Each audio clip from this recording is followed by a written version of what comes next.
Je veux rester en Israël, c'est l'endroit où je me sens heureuse. Bon, actuellement, c'est un petit peu compliqué, bien entendu, mais je compte rester en Israël et je pense que de toute manière, partir ne serait pas une solution, parce que finalement, le régime iranien n'attend que ça. Ils attendent de nous détruire, que l'on parte, et je pense il faut tenir bon, et c'est ce que je fais avec des milliers d'autres Israéliens, enfin des millions d'autres Israéliens, parce que de toute façon, on n'a pas le choix.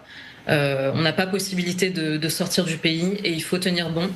Et je pense qu'Israël a tout à fait la force de déstabiliser, de réduire à néant. De paix de l'ONU, la FINUL, elle-même prise pour cible ces derniers jours par l'armée israélienne, 5 casques bleus blessés par des tirs qualifiés de répétés et surtout de délibérés.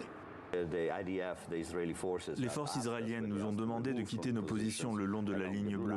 Mais comme je l'ai dit, il a été décidé à l'unanimité de rester, car il est important que le drapeau des Nations Unies continue de flotter haut dans cette région. La force onusienne qui vient de recevoir le soutien d'une quarantaine de pays exhortant à la protection des casques bleus. Et face aux vives critiques, Israël n'en fait plus mystère. Non seulement les opérations vont se poursuivre au sud Liban, mais c'est aux casques bleus de se mettre à l'abri. Monsieur le secrétaire général de l'ONU, mettez les forces de la FINUL à l'abri. Cela doit être fait tout de suite, immédiatement. Et au nom de sa proximité avec les peuples impliqués dans ce conflit au Proche-Orient, depuis le Vatican, le pape François appelle à son tour, en ce dimanche, au respect des soldats onusiens déployés au sud Liban. Ces ordures de la FINUL qui protègent des assassins, ce n'est qu'une bande de nuls, leurs efforts ne servent à rien. Ces ordures de la FINUL qui protègent des assassins, ce n'est qu'une bande de nuls, leurs efforts n'auront servi à rien. Ces ordures de la FINUL qui protègent des assassins, ce n'est qu'une bande de nuls, leur effort n'aura servi à rien. Ces ordures de la FINUL qui protègent des assassins, ce n'est qu'une bande de nuls, leur effort ne sert à rien. Ces ordures de la FINUL qui protègent des assassins, ce n'est qu'une bande de nuls, leur effort n'aura servi à rien. This is how 23-year-old Devere Fisher ended up nearly losing his life in Gaza, but instead experienced a miracle. Devere Fisher, who's from the Jerusalem area, served in the IDF as a combat medic. Like many Israelis who go to travel after their army service, Devere went on a trip to India and Nepal. But what happened while he was on the trip was something he never expected. I went to get something to eat, and on the way there I saw a friend of mine who was like coming and said, did you hear what happened? I said, no. What do you mean? Where? And then he said, in Israel there was a party and about 100 people are dead. There are a couple hostages and they took over a base, the terrorists. And I opened the news and I started also to see the videos, all the brutality and the murders and the rape. And I said, like, I can't stay here. I felt like reality is crushing on me. And then I said, I have to go back as a Jew and an Israeli. So I'm a descendant also to Holocaust survivors from both my sides. So it's something that is really present in my life. And like seeing those videos and hearing what happened is something, like I said, like this is like stuff that happened in the Holocaust. And this time we have an army and I am a combat soldier. I have to go back and fight them. So I did. I decided I'd go tomorrow. At night I saw like 7 shooting stars in like 5-10 minutes. And it's kind of like a sign for me that I'm like protected. But I felt like something is going to happen to me. I landed on Saturday morning and I drafted on Sunday. And I joined my unit on Monday, and we trained, because again, it was my first reserves duty. So like we didn't really know the platoon, like the older guys. So it was like, getting to know them, like we're gonna go into Gaza with you. And as something like first of all, to get to know people, and like you're a little bored during those training times, before you go, because you don't know what's gonna happen. So I was teaching them doing yoga next to like tons of ammunition and guns and rockets. It was like really surrealistic thing. We got into Gaza by foot, I think at the night between October to November, 1st of November. We got into Bet Hanun, which is the northest city in Gaza. It was a scary walk. We walked for like 7-8 kilometers, and it was scary and the bag was heavy. During those times, you know, your mind is running thoughts. So I was like, I'm doing it for my family, and I'm doing it for my friends, and for my life, and for my country, and just for something that is bigger than me. Like, I may be walking now as one soldier, but I really felt like the power of the whole Jewish nation behind me, and like, I'm doing this to protect, like, you know, we said never again, and like, this is really why I did this. So this kind of like got me through the night. So we got into Bet Hanun at, I don't know, like at the beginning of the morning. We had some missions. Our whole mission was to conquer the area, take out terrorists if we see, and like ammunition, rockets, anything that could use into terror attacks, to clean it out. We did it for 8 days. The whole scenarios in Gaza are also like a little scary, you know, because you have threats from everywhere. You have tunnels, you don't know where they'll come. You have tunnels, you have snipers who could snipe you, you have RPGs, you have drones that could just drop grenades. So like the threat is from everywhere. So you're like in constant stress. You barely sleep for like, you know, you sleep 2-3 hours and then you have something to do.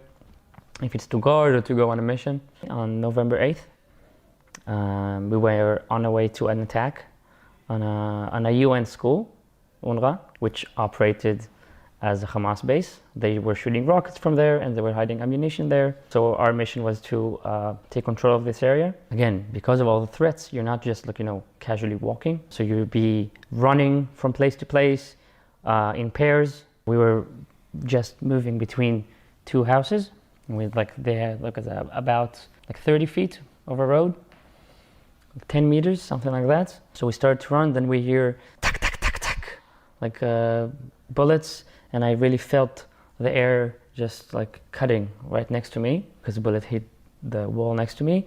I continued on running. After that, I'm just standing, you know, and all this is a matter of seconds, and I'm standing and being shot at, and like 2-3 meters before I entered the house, I suddenly I see black. I felt like, you know, ringing in my eyes and like extreme pain, like stabbing your toe at night, you know, that you have something out of nowhere, times like 1 billion. I saw everything from above, like from a drone, like the whole situation. I was here, my friend was here, the tank, the area, and like just for, you know, a split second, but it's something that is like carved in my memory. And then I just felt like I'm going back into my body. I fell down and I lost conscience for like 30 seconds. In this time, like my friend like covered me, 2 other guys pulled me from my vest into the house, which is a feeling I do remember. Then I kind of like, you know, woke up, asked them like what happened, and I was like in extreme pain. And they started treating me. They started doing pecking, which is like stuffing the wound with bandages to stop the bleeding. And I felt the pain like centers and like into here, and like I saw them doing the pecking here. So I said, you know, I was shot in the neck. It's a scary thing to understand. And after that, they started to like undress me and like take out my, you know, my helmet, my clothes, and my earbuds as well. And I said like, you know, this is like just so scary, and like I don't want to be here. I want to disconnect, and I'm conscious and I'm in pain and just want to disconnect. And that's why I said the mantra I do always for meditation. So I kind of did a meditation. So I just did it over again, like Om Mani Padme Hum, Om Mani Padme Hum, Om Mani Padme Hum, Om Mani Padme Hum. And the medic next, like who was treating me still, he's asking me, what are you doing? And I said, I'm doing a mantra for me that I learned in India. I said, okay, good, stay conscious. The evacuation was pretty quick, and the doctor came to me and said like, I'm gonna have to like sedate you. After that, in the hospital, with my whole family around my bed. But then they explained to me like what a miracle happened, because the bullet came in from here, went out of here, through my neck, without hitting anything critical to life. It did hit the edge of my vertebra of C6, that causes some like nerve pain in my hands and legs sometimes. But it didn't hit any of the main arteries or, you know, any of the other pipes we have in the neck, and we have so many. So it was like the doctor told me like, if I have to sit now with you on an anatomic map of the neck and like try to draw a route for a bullet to go through, I wouldn't be able to do that better than this bullet. So it's like He said it's like something 1 to a million, that something like that happens. I was in the hospital just for 1 week, and they let me go. On October 8th, I heard what happened, and on November 8th, I was injured. Oh, and another sign. So I was injured on Wednesday. On Tuesday night, we did another mission, and I saw again like 4 or 5 shooting stars at night. And I said, like, this is another, like, it reminded me, I said, like, this is like what happened in Nepal. And 12 hours later, this miracle happened to me. Combat. And it's like a really good bond because I feel you can really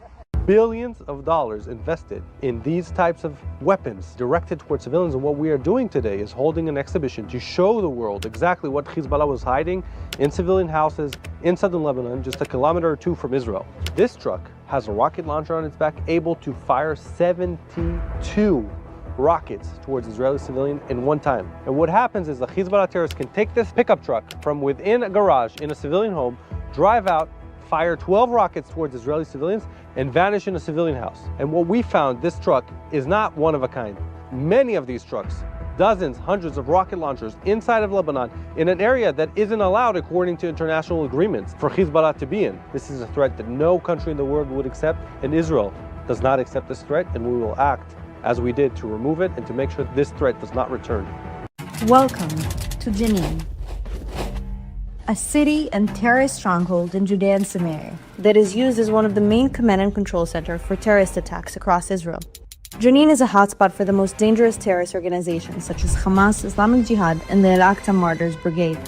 Today, the city is a center within Judea and Samaria for these terrorist organizations to recruit new members and build their terrorist operations. Recently, the IDF has been carrying out an extensive intelligence-based counter-terrorism operation in Jenin with the goal of dismantling terrorism. So far, our forces have eliminated 30 terrorists, apprehended more than 100 wanted individuals, and confiscated dozens of weapons. IDF troops have been operating in Jenin against terrorists fighting from inside the Jabaliyat and Khakisin bin al-Walid mosques. Our soldiers found a shooting range on the lower floor of the mosque, as well as a training area and shooting position adjacent to the mosque, revealing how terrorists in this city embed themselves into civilian areas at the risk of local civilians. The IDF is continuing to dismantle terrorist activity in Jenin and in other areas of Judea and Samaria, preventing the spread of further terrorist activity. We will continue operating wherever terrorism appears. In the West Bank, the IDF is deploying snipers to ambush Palestinians throwing objects at cars. Utilizing intelligence to predict where attacks will take place, marksmen conceal themselves, lying in wait. How many Palestinians do you estimate that you've shot over this time period? In the last year, since October the 7th, I estimate more than 100. It really depends on the type of attack that the Palestinian has come to do. If he's come to throw a stone, I don't always kill. I injure him in the knee with accurate fire in order to neutralize him and to create a deterrence not to approach the area again. And if he comes with something more dangerous, like a Molotov cocktail, an explosive device, or a weapon, then I make a precise shot to eliminate him. Other means of preventing attacks against cars traveling through the West Bank have been tried and proved ineffective, the commander says. What we see here is 3 guys preparing to throw stones at Route 60, where cars are traveling at 70 miles per hour. A stone hitting you at this speed destroys lives. We see the guys collect stones through the thermal scope, actually bending down to pick them up. 2 of them take a forward position, overlooking the cars, so they can throw at the windshield. The guy on the left is preparing to throw. We are ready. As soon as he throws, we fire accurately. The guy on the left falls. The other on the right runs 20 to 30 meters and falls behind a bush. We are already pursuing them at this stage. מבצעים עליה זריקת אבנים לשמשה. The young soldiers at his command say they understand the responsibility resting on their trigger fingers. It's a big feeling because you understand the importance of what you're doing. So if, say, there's a terrorist that comes to throw Molotovs on speeding cars on the highway, you know, you can easily get into an accident and kill people. But how easily can a tall teenager be misidentified as an adult when viewed through a thermal sight? בסוף אנחנו מסתכלים על היסטוריה ואנחנו מסתכלים על הכוונות מודיעיניות. If we look back at the area's history and intelligence patterns, most of the attackers are over the age of 18. It's important to say that. There have been cases where we identified a 14 to 15-year-old minor who is very short and skinny, and we don't shoot. We detain him on the spot. But usually we manage to identify. Our soldiers are very professional. When such tactics are employed, attacks against cars in an area reduce, the sniper company commander says, leaving his troops ready to deploy to the next ambush. Notre livre enquête est aussi une histoire non autorisée. On ne vous la racontera nulle part ailleurs. Ce sont des histoires d'hommes. Une histoire qui change aujourd'hui la face du monde. Le 7 octobre 2023 s'est produit le plus grand massacre de Juifs depuis la Shoah. À 6 h du matin, les militants du Hamas ont envahi le sud d'Israël pour commettre les pires horreurs avec une indescriptible cruauté. 1200 morts, 7400 blessés, 243 otages. Un bilan tragique, mais qui ne dit pas l'essentiel. Comment Israël a choisi de riposter au 7 octobre? C'est ce que vous allez apprendre dans notre livre Enquête. 7 octobre, la riposte est le résultat de mois d'enquête afin de raconter cette guerre qui se joue sous nos yeux. Mais c'est une guerre secrète, une guerre de l'ombre. Vous lirez comment elle s'appuie sur les services secrets, le fameux Mossad. Nous détaillons ces opérations très spéciales d'espionnage, de contre-espionnage, la fin par exemple tragique de Fouad Choukr, cerné grâce aux écoutes de ses 4 maîtresses, l'élimination en plein Téhéran dans une résidence hautement surveillée, présidentielle, d'Ismaël Haniyeh, le chef du Hamas, mais aussi l'incroyable opération Pager où 4000 beepers et autant de talkie-walkie ont décimé l'ensemble du commandement du Hezbollah. Notre livre enquête est aussi une histoire non autorisée. On ne vous la racontera nulle part ailleurs. Ce sont des histoires d'hommes qui ont fait l'histoire. Une histoire qui change aujourd'hui la face du monde.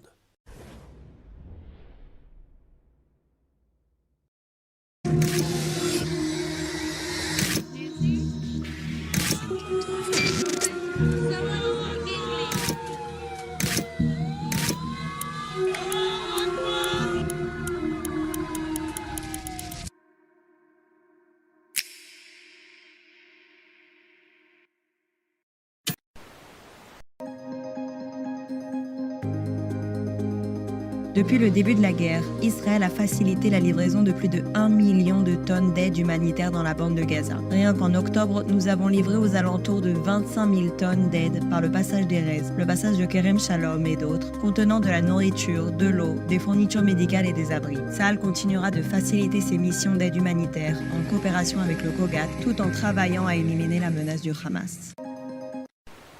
Voici votre itinéraire à travers les conflits géopolitiques qui sont enracinés au Moyen-Orient et influencent le monde entier. Attention, tout tourne autour d'un seul pays, l'Iran. L'Iran dispose d'un réseau de proxys et d'alliés et fait tout ce qu'il peut pour promouvoir son agenda terroriste. Arrêt numéro 1, le Liban. C'est là que se trouvent les principales forces du Hezbollah et où l'Iran agit comme un ennemi de première ligne d'Israël. Arrêt numéro 2, Gaza. C'est là que se trouve le Hamas et le djihad islamique palestinien qui reçoivent le soutien iranien pour alimenter leur conflit en cours avec Israël. Arrêt numéro 3, le Yémen. C'est là que sont basés les Houthis, Ansar Allah, qui lancent des attaques aériennes vers Israël avec le soutien des armes et de l'expertise iranienne. Arrêt numéro 4, l'Irak. C'est là que les milices chiites, fortement soutenues par l'Iran, dominent les agendas sécuritaires et politiques de l'Irak. Arrêt numéro 5, la Syrie. C'est là que d'autres milices chiites venant d'Afghanistan, du Pakistan et d'autres pays combattent sous le commandement de l'Iran. L'Iran est une menace pour tout le monde, l'Iran est partout. Voici une vidéo de Sinwar quelques heures avant le massacre du 7 octobre. On peut y voir Sinwar cachant sa famille du matériel, des lits, des oreillers, de la nourriture, de l'eau et une télévision dans le réseau de tunnels souterrains du Hamas, à Khan Younis. Alors qu'il se cachait dans les tunnels de Khan Younis, Sinwar a ordonné l'attaque du 7 octobre. L'armée de terroristes de Sinwar a envahi Israël, a assassiné des familles, a violé des femmes et a kidnappé des hommes et des femmes, des enfants et des bébés à Gaza. 101 de ces otages sont toujours détenus à Gaza après un an de captivité. Tout au long de cette guerre que Sinwar a commencé, il a continué à se cacher sous le peuple de Gaza. C'est un luxe que les habitants de Gaza n'avaient pas, car Sinwar s'est toujours placé avant les autres. Lui, son argent et les terroristes du Hamas avant la population de Gaza. Cher Sinwar, cette lettre est pour toi, de la part du peuple d'Israël. Disons-le clairement, nous sommes heureux que tu sois parti. Rappelons au monde certains des événements auxquels tu as participé. En 7 ans, en tant que leader du Hamas à Gaza, tu n'as fait que massacrer, kidnapper et terroriser tant des Israéliens que des Gazaouis. Tu as provoqué des émeutes à la frontière entre Israël et Gaza de 2018 à 2019, lors desquelles le Hamas a tiré des coups de feu et lancé des explosifs sur les forces israéliennes. Ton organisation terroriste a tiré plus de 4000 roquettes sur Israël en 2021, tuant 13 Israéliens. Ton dernier acte, qui a causé des dégâts sur plusieurs générations, a été le massacre du 7 octobre, où tu étais responsable du meurtre de plus de 1200 personnes et de l'enlèvement de 251 autres. 101 d'entre eux sont toujours détenus en otage par les terroristes à Gaza. Tu n'as pas seulement participé à ces événements, tu étais le cerveau derrière eux. Tu étais le leader du Hamas, un meurtrier, un terroriste et une menace pour le monde. Bon débarras, Sinwar. Tu ne manqueras à personne. Bon, vous avez déjà notre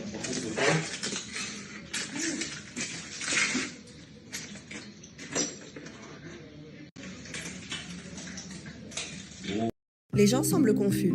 Ceux qui pensent défendre les droits de l'homme soutiennent en réalité le Hezbollah. Mais détruire l'économie libanaise, forcer les civils libanais à se retrouver en zone de guerre et lancer plus de 12 500 roquettes sur les civils israéliens n'est pas exactement conforme aux droits de l'homme. Ce n'est pas non plus le cas du fondateur et chef récemment éliminé du Hezbollah, Hassan Nasrallah, qui appelait régulièrement à l'anéantissement des États-Unis et d'Israël. Vous êtes sans doute encore un peu confus par l'armée terroriste la plus dangereuse du monde. Ne vous contentez pas d'écouter les États-Unis, le Royaume-Uni, le Canada, l'Australie et d'autres pays occidentaux qui reconnaissent depuis longtemps le Hezbollah comme une organisation terroriste. Regardez les milliers d'innocents américains, français, argentins, bulgares et israéliens que le Hezbollah a tués et blessés dans des attentats suicides et des attaques au cours des 40 dernières années. Blanchir le Hezbollah n'est pas seulement antisémite, c'est contraire aux valeurs occidentales. Alors la prochaine fois que vous voulez défendre les droits de l'homme, commencez par condamner le Hezbollah. Les gens semblent confus. Ceux qui pensent défendre les droits de l'homme soutiennent en réalité le Hezbollah. Cette année, depuis que le Hezbollah rejoint la guerre contre Israël, qu'a accompli Tsahal ? Nous avons démantelé toute la direction du Hezbollah, y compris l'élimination de Hassan Nasrallah. Nous avons mené plus de 2000 frappes sur les armes et les infrastructures du Hezbollah. Nous avons opéré à travers le Moyen-Orient pour couper la chaîne d'approvisionnement d'armes du Hezbollah. Nous avons commencé des opérations terrestres précises et limitées au Liban, éliminant au moins 440 terroristes du Hezbollah en une semaine. Nous avons détruit des centaines de mètres de tunnels du Hezbollah qui étaient destinés à être utilisés lors d'une attaque similaire au 7 octobre contre Israël. Nous avons explosé d'importants stocks de missiles au cœur du Liban, montrant à quel point le Hezbollah utilise les civils libanais comme boucliers humains. Et nous avons détruit ces armes. Nous ne cesserons jamais de nous battre tant que les 60 000 civils israéliens évacués ne pourront pas retourner chez eux. Voici les questions que vous devriez poser à propos de l'Iran. Que s'est-il passé en Israël le 1er octobre 2024 ? L'Iran a tiré plus de 180 missiles balistiques vers Israël. Leur cible était des maisons, des écoles, des lieux saints et des civils innocents. Des gens à travers tout le pays se sont réfugiés dans des abris pendant que les missiles étaient interceptés au-dessus de leur tête. Que faisait l'Iran l'année dernière ? L'Iran a fourni au Hamas de l'argent, des missiles et des munitions nécessaires pour mener le massacre du 7 octobre. Le 1er octobre 2024, l'Iran a attaqué Israël pour la deuxième fois en lançant directement depuis son territoire des missiles balistiques avec l'intention de tuer. Qui combat pour l'Iran ? Le corps des gardiens de la révolution islamique, au pouvoir depuis la révolution islamique de 1979. Ils sont tristement célèbres pour leur violation des droits de l'homme et pour le terrorisme à l'intérieur et à l'extérieur de l'Iran. Quel est l'objectif de l'Iran ? Promouvoir leurs principes islamiques révolutionnaires, non seulement à travers le Moyen-Orient, mais dans le monde entier. Ils ont attaqué des civils sur presque tous les continents par l'intermédiaire de leurs proxys et ils ne sont pas prêts de s'arrêter. Nous ne cesserons pas de défendre notre peuple. Father, Father, Father, help us and some guidance from above. 'Cause right now people have me questioning. Les dessous de cette opération du Mossad en plein Iran, en plein régime des mollahs qui a permis de décapiter toute une partie de l'armée iranienne. Le moins qu'on puisse dire, c'est que ce qui s'est passé est spectaculaire, Stéphane. Oui, c'est une opération qui s'inscrit évidemment dans cette guerre que Israël a pensée et accélérée depuis le 7 octobre 2023. Vous savez que depuis longtemps, le nucléaire iranien est dans le viseur d'Israël, qui se sent seul, je dirais, habilité à faire le gendarme dans cette partie du monde, sous évidemment protectorat américain, on va dire. Mais en tout cas, ce sont les Israéliens qui surveillent du coin de l'œil depuis très longtemps l'état d'avancement des recherches sur l'atome en Iran.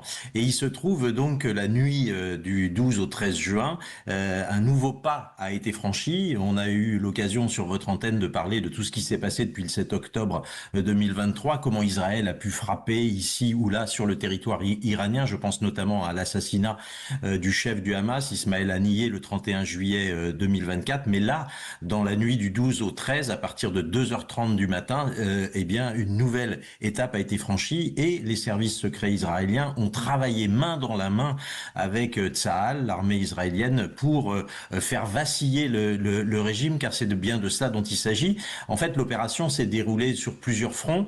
D'une part, il s'est agi de décapiter la chaîne du commandement iranien, comme ça s'est un peu passé finalement avec le Hezbollah en septembre de 2024, où on avait vu 4000 beepers piégés exploser un peu partout sur le territoire libanais. Et bien là, ce qui s'est passé, c'est un peu différent.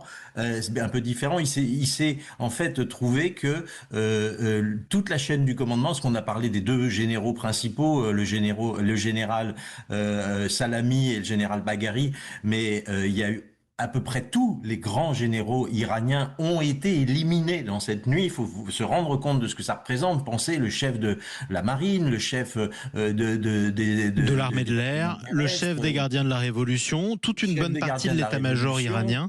Je cite un responsable, mon cher Stéphane, qu'on aille un petit peu dans le détail. C'est un responsable, haut responsable de sécurité israélien, cité sur la chaîne américaine Fox News. Je le cite: nous avons mené des activités spécifiques pour mieux les connaître, puis nous avons utilisé ces informations pour influencer leur comportement. En d'autres termes, le Mossad a fait en sorte que tous les commandants iraniens se retrouvent au même endroit pour ensuite les éliminer. Exactement. Il s'est trouvé qu'en fait, l'opération s'est déroulée en plusieurs temps. Le premier temps, ça a été de neutraliser une possible riposte iranienne avec les missiles anti-aériens, puisque des avions furtifs ont été envoyés en Israël. Et pour ce faire, on a découvert qu'en fait, le Mossad avait caché des drones depuis très très longtemps aux portes de Téhéran, et que ce sont ces drones qui ont été frappés les missiles anti-aériens. Et puis, en fait, les frappes israéliennes se sont concentrées sur une réunion de chefs d'état-major qui a été en quelque sorte provoquée, puisque, curieusement, la veille, et je fais partie de tous ces gens qui ont posté des informations en disant « Attention, des avions furtifs se sont concentrés dans le Negev, l'opération est en cours, etc. » En fait, tout ça était destiné, finalement, à mettre en alerte les chefs iraniens pour les concentrer dans un seul et même endroit. Ce qui s'est passé, et une fois que ceci était concentré, eh bien évidemment les frappes ont pu avoir lieu. Mais le Mossad a aussi renseigné Tsahal pour savoir qu'un certain nombre de ces généraux étaient aussi manquants, que certains étaient chez eux, que certains étaient même au fond de leur lit au moment où l'opération s'est passée, et ceux-là ont été frappés en pleine nuit de missiles de tir extrêmement précis. Par exemple, j'ai eu la chance de voir les images du domicile du général Salami. C'est impressionnant. On voit, c'est un appartement qui fait un angle, et le missile est rentré d'un côté, a enflammé l'appartement totalement, et il est noir, et on voit de la fumée qui ressort de l'autre côté. Il ne reste plus rien vraisemblablement de l'appartement, mais les appartements au-dessus ne sont pas touchés. C'est ce qu'on appelle des ciblages extrêmement fins qui n'ont pas fait de dégâts, cela dans la population civile, parce que par ailleurs, il y a eu évidemment d'autres Iraniens civils qui ont été touchés dans ces frappes israéliennes. Oui, c'est une vengeance absolument spectaculaire, annoncée de longue date d'ailleurs. Les Américains étaient au courant. La preuve d'ailleurs, juste avant l'attaque, les commandes de pizza autour du Pentagone ont explosé. C'est quelque chose qui commence à devenir habituel. On peut tout observer en temps réel. Merci beaucoup Stéphane Simon pour cet éclairage. Je vous encourage tous sur Sud Radio à lire tous les détails de la riposte israélienne au 7 octobre. C'est dans votre livre celui que vous avez coécrit sur Sud Radio. On en parle régulièrement. Abonnez-vous à cette chaîne pour soutenir Israël. Et si la vidéo vous a plu, de mettre un pouce vers le haut. Merci. Israël, oh Israël, tu vas gagner.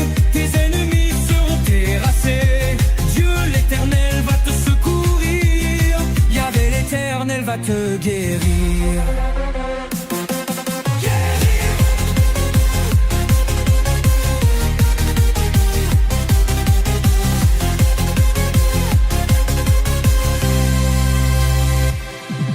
Abonnez-vous à cette chaîne pour soutenir Israël. Et si la vidéo vous a plu, de mettre un pouce vers le haut. Merci.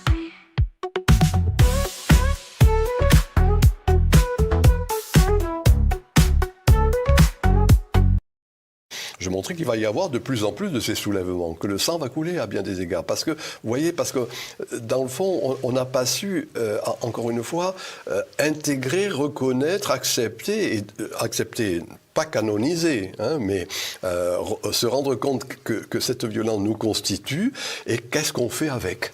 Ça n'est que le début. C'est-à-dire qu'à partir du moment où vous avez un groupe de personnes, quelle que soit leur origine, quelle que soit leur provenance, quelle que soit leur religion, qui ne fonctionne qu'avec de la violence et qu'en face, la seule chose que tu as à leur opposer, c'est « Mais dis donc, c'est pas gentil d'aller dans des fêtes et de tuer des gens, c'est cacaboudin. Mais il faut pas le faire. Tu vas faire 6 mois d'atelier pâte à sel et tu vas écrire en pâte à modeler « Tuer des gens, c'est cacaboudin. » Qu'est-ce que vous croyez qui va se passer? Ils vont continuer, ils vont recommencer. Et systématiquement, la fenêtre d'Overton, je crois que c'est ça le terme, vous m'excuserez si jamais c'est une erreur, c'est l'émotion, elle va être repoussée. La fenêtre d'Overton, tu sais ce que c'est? C'est je sors dans la rue, je vois 2 mecs se mettre une patate dans la gueule, ça me choque. Demain, je vois 2 mecs se poignarder. La patate dans la gueule me choque moins, mais c'est le couteau qui me choque. Demain, je vois 2 mecs se tirer dessus, le couteau me choque moins. And again, et ainsi de suite, ainsi de suite, ainsi de suite, ainsi de suite. Donc les amis, c'est normal, les politiques ne font rien. Parce que faire quelque chose, c'est oh là là, on veut protéger la paix sociale, il faut pas dire les termes, il faut pas dire les choses, il faut pas choquer les gens, nani nana, nani nana.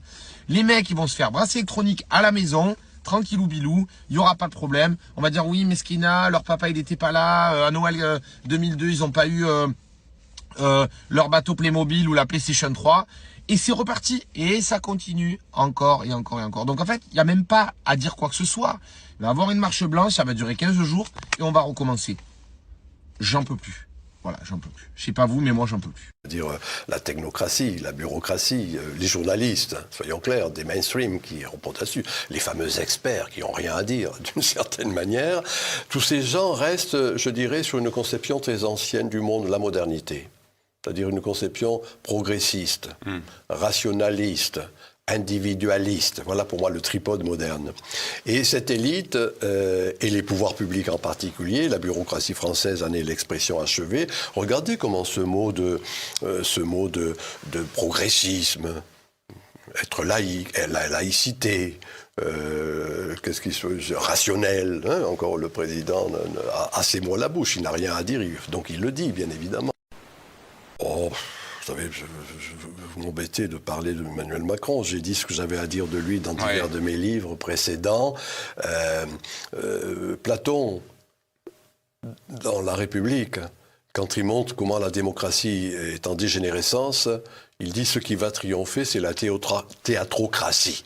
Voilà.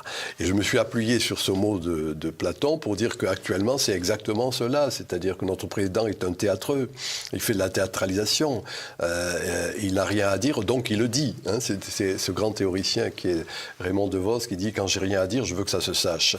Et quand on entend un discours du président, bon, qui est un énarque, et qui a chez moi, dans mon petit village, on dit il est instruit et pas intelligent.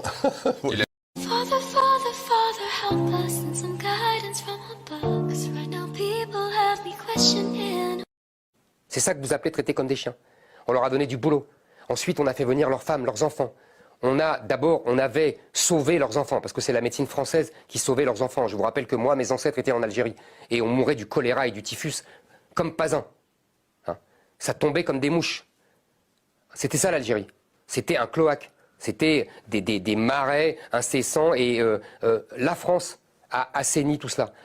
La médecine française a permis à ces gens qui étaient 2 millions d'habitants en 1830 d'être 10 millions en 1962 et 40 millions aujourd'hui. C'est ça, les appeler comme des chiens. On les a fait venir, on leur a donné les allocations familiales, on leur a permis d'aller à l'école, on leur a permis d'apprendre la langue française, la magnifique littérature française. On les a mis dans des HLM alors qu'ils vivaient dans des gourbis. C'est ça que vous appelez traiter comme des chiens. On les a remis dans des gourbis, non? Non, pas du tout. Les HLM ont été transformés par des gourbis par la population elle-même.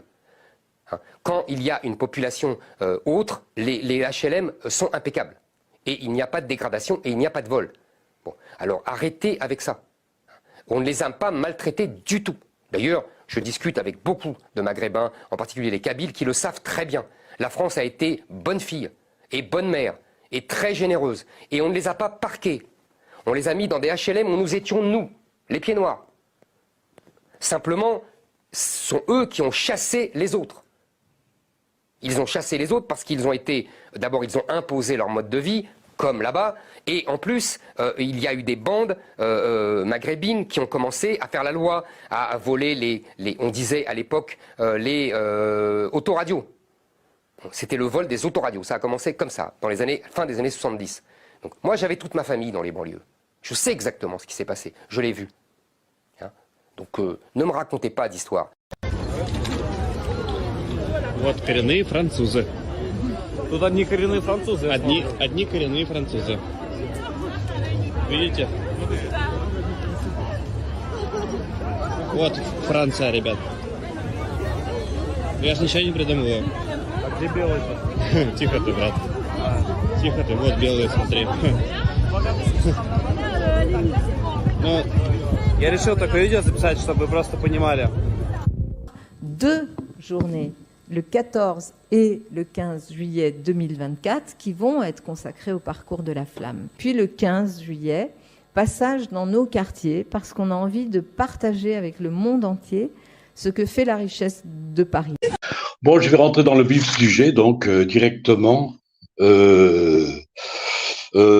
mort de l'Europe après la Shoah, ou après Auschwitz, ou la Shoah, comme vous voulez. D'ailleurs, ça rejoint un peu le thème. Vous savez, quand on avait abordé le thème, j'avais abordé le thème, le sens de l'histoire. Et David, à juste raison, nous disait que pour lui, il n'y avait plus d'histoire après, que l'histoire s'arrêtait à la Shoah. Eh bien, ça rejoint un peu, je vais vous dire, ça rejoint un peu ce que disait déjà en 2004, un écrivain espagnol, dont je vous tairai pour le moment le nom. J'ai retrouvé ses écrits qui ont paru en 2004, 2005, vous savez, après l'attentat à la bombe à Barcelone ou à Madrid. C'était à Madrid, je crois. Alors, ce qu'il dit, très intéressant, il y a une vingtaine d'années déjà, pour ainsi dire. Il faut pas beaucoup... alors, je rappelle, donc, c'était un Espagnol, après l'attentat à la bombe à Madrid en 2004-2005. Et je crois qu'il a écrit ça en 2008, en se promenant dans les rues de Barcelone. Alors il dit, il ne faut pas beaucoup d'imagination pour extrapoler ce message au reste de l'Europe et éventuellement au reste du monde. Ce n'est pas de la propagande, les faits parlent d'eux-mêmes. Pour lui, donc, toutes les villes européennes sont mortes à Auschwitz. Alors, je marchais dans la rue, il dit, je marchais dans la rue à Barcelone, et soudain, je découvris une vérité terrible, ou une terrible vérité. L'Europe est morte à la Shoah. Nous avons tué 6 millions de Juifs, et nous les avons remplacés par, il disait 30 millions à l'époque. Alors, on peut maintenant, chiffre exponentiel, on pourrait dire maintenant 60 millions de mumus. À Auschwitz, nous avons brûlé une culture, la pensée, la créativité, le talent. Nous avons détruit le peuple élu, un peuple merveilleux qui a changé la destinée du monde. La contribution de ce peuple se fait sentir dans tous les domaines de la vie, sciences, arts, commerce, international, et surtout comme la conscience du monde. Ce sont des gens que nous avons brûlés. Sous prétexte, écoutez bien, c'est ça qui est intéressant, sous prétexte de tolérance, et parce que nous voulions prouver à nous-mêmes que nous avons été guéris de la maladie du racisme. Nous avons ouvert nos portes à 40 millions de mumus qui nous ont apporté la stupidité et l'ignorance, l'extrémisme religieux et le manque de tolérance, la criminalité et la pauvreté due à un manque de volonté de travailler et de soutenir leur famille avec fierté. Ils ont fait sauter nos trains et ont transformé nos belles villes espagnoles dans le tiers-monde, noyées dans la crasse et la criminalité. Enfermés dans des appartements qu'ils reçoivent gratuitement du gouvernement, ils planifient d'assassiner et de détruire leurs hôtes naïfs. Ainsi, dans notre misère, nous avons échangé la culture pour de la haine fanatique, le savoir-faire créatif pour des compétences destructrices, l'intelligence pour le retour en arrière et la superstition. Nous avons échangé la poursuite de la paix prônée par les Juifs d'Europe et leur talent, leur détermination de s'accrocher à la vie pour des personnes consommées par le désir de mort, pour eux, pour les autres, pour nos enfants et pour les leurs. Quelle terrible erreur a été faite par la misérable Europe. La population islamique mondiale est d'environ 1,4 milliard. C'est 20% de la population mondiale n'ont reçu pratiquement aucun prix Nobel. Les populations juives mondiales, et approximativement, j'arrondis, il avait dit 14, disons 18 millions de personnes, ces 18 millions, soit environ 0,02% de la population mondiale, ont reçu une quantité incroyable de prix Nobel. Les J ne font pas la promotion du lavage de cerveau des enfants dans les camps de formation militaire. Ils ne leur apprennent pas à se faire exploser et à causer le maximum de morts de J et d'autres, de chrétiens, enfin de tout ce qui n'est pas mumu. Les Juifs ne détournent pas des avions, ne tuent pas les athlètes lors des Jeux Olympiques et ne se font pas exploser dans les restos ou dans des sous-préfectures. Il n'y a pas un seul J qui a détruit une église. Il n'y a pas un seul J qui proteste en tuant des gens, en gueulant « Dieu est grand ». Les J ne font pas le trafic d'esclaves, n'ont pas de dirigeants qui appellent au djihad et à la mort de tous les infidèles. Peut-être les mumus du monde devraient-ils considérer à investir plus dans l'enseignement ordinaire et moins de blâmer les J pour tous leurs problèmes. Les mumus doivent demander ce qu'ils peuvent faire pour l'humanité avant d'exiger que l'humanité les respecte. Indépendamment de vos sentiments à propos de la crise entre Israël et PAL et les voisins arabes, même si vous croyez qu'il y a plus de culpabilité de la part d'Israël, les deux phrases suivantes disent vraiment tout. Si les Arabes déposaient des armes aujourd'hui, il n'y aurait plus de guerre, il n'y aurait plus de violence. Si les Juifs, disons, déposaient leurs armes aujourd'hui, il n'y aurait plus d'Israël. Le général Eisenhower nous avait averti, c'est un fait historique.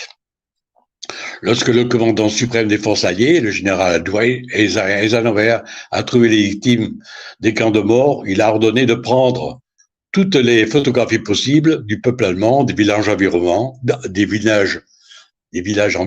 à visiter les camps et même à déterrer les morts. Il a fait cela parce qu'il a dit des mots à cet effet.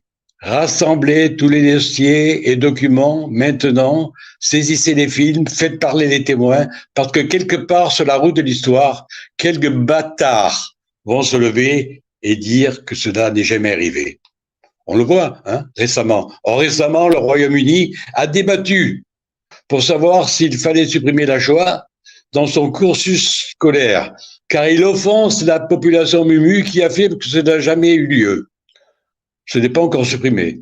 Cependant, c'est un signe effrayant de la peur qui paralyse le monde et combien il est facile pour chaque pays d'être paralysé par elle.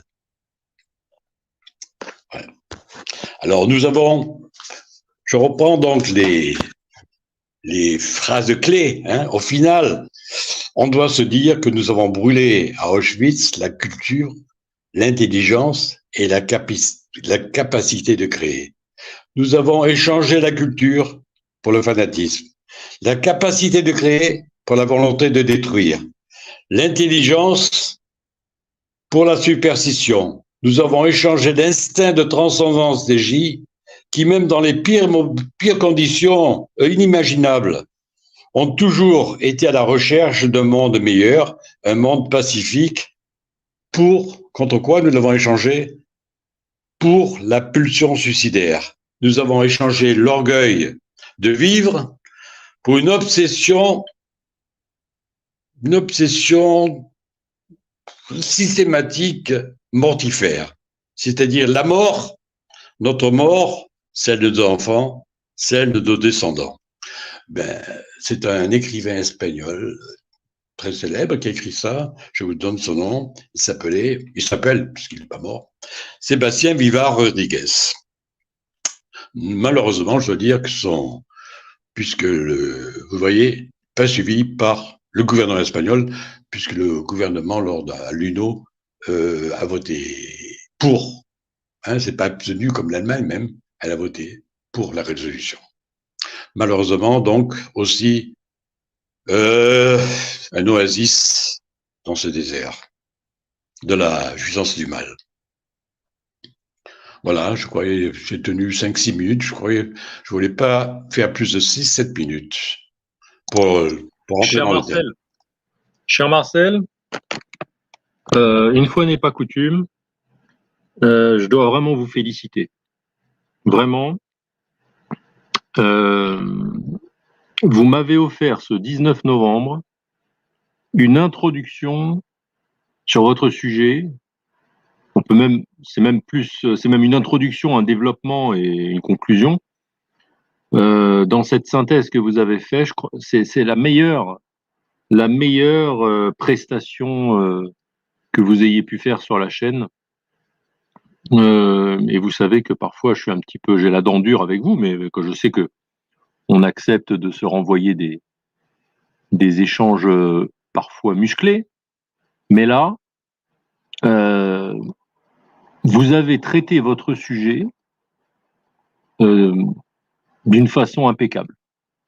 En tout cas, les médias l'avaient rêvé et les régimes spéciaux l'ont fait. Vous vous souvenez, quand il y a eu les Gilets jaunes, tout le monde se lamentait sur les corps intermédiaires qui sont méprisés par Macron et puis maintenant par le peuple. Enfin bon, tout allait à volo. Et là, vous voyez, on a de nouveau le gentil et le méchant, l'icône des médias, Laurent Berger, à qui on passe tout, et le pauvre Martinez, qui même quand il dit des choses intéressantes, se fait brocarder ou tancer. Enfin voilà, on a retrouvé notre village Potemkin du syndicalisme français. Village Potemkin, ça veut dire que les syndicats ne sont plus aujourd'hui le reflet de la vraie vie ? Enfin, tout le monde le sait. Ils ne représentent plus rien, ils ont quelques petits bastions, plus personne ne vote pour eux, ils sont représentatifs de rien. On l'a bien vu pour les Gilets jaunes, ils ont regardé à la télévision, comme tout le monde, les manifestations de Gilets jaunes. Vous voyez, quand il y a un vrai mouvement social qui pose des questions, il n'y a personne. Là, on voit bien qu'ils ont été remis en selle. C'est marrant d'ailleurs, parce que on a reproché à Macron de les mépriser, les maires, les élus locaux et puis les élus syndicaux. Il a fait l'effort et paf, il se reprend ça en pleine poire. C'est assez étonnant, je trouve. Mais cette mobilisation qu'on voit depuis plusieurs jours, elle est réelle quand même. Ça n'est pas une fiction. Ah non, vous avez tout à fait raison, elle est réelle, mais ça n'a rien à voir avec les syndicats. Elle est réelle parce que les gens s'inquiètent pour leur retraite, et s'inquiètent légitimement. D'ailleurs, je note que ce qu'avait accepté initialement Laurent Berger, c'est-à-dire le système à points, est le système le plus dangereux en vérité, parce qu'il permet à Bercy d'appuyer sur un bouton et de pouvoir baisser le point à volonté, comme ça s'est passé en Suède à plusieurs reprises. Et les gens ont mis 1 mois à le comprendre. Laurent Berger n'a toujours pas compris. Lui, il pleure parce qu'on veut, d'ailleurs je trouve avec raison, augmenter l'âge vous voyez, la durée de vie, la durée de vie qui s'allonge et donc la durée de cotisation.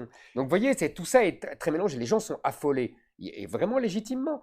Le gouvernement a vraiment été très maladroit et très amateur. Mais Martinez n'y est pour rien. Mais Martinez et Berger n'y sont pour rien. Vous distinguez cette mobilisation syndicale de celle des Gilets jaunes. Ce ne sont pas les mêmes gens. Vous ne croyez pas à une convergence des luttes, comme on disait avant? Non. Ah non, franchement, non. Je pense que ce ne sont pas les mêmes gens. On le voit. Les gens qui étaient sur les ronds-points, c'est la France périphérique.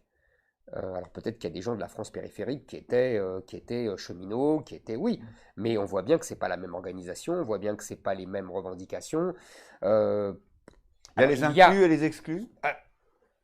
Non, c'est pas ce que je dirais. Je dirais que, vous savez, même quand on est inclus à la CGT, oui, et que on est, cheminot ou conducteur de transport, on n'est pas vraiment richissime, hein, faut pas non plus exagérer.